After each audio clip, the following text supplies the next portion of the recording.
Oh, I started in 1997. I was the post-fight interviewer. That was it was just a position that was available, and the UFC was very small back then. Very few people knew what it was.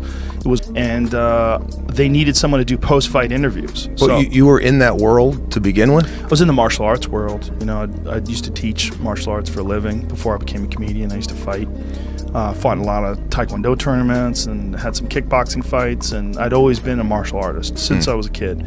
And so I just was interested in watching the UFC, and then I started training in jiu-jitsu. And when I was training in jiu-jitsu, I was just a white belt. I was just starting out. That's when I got hired by the UFC to be a post-fight interviewer.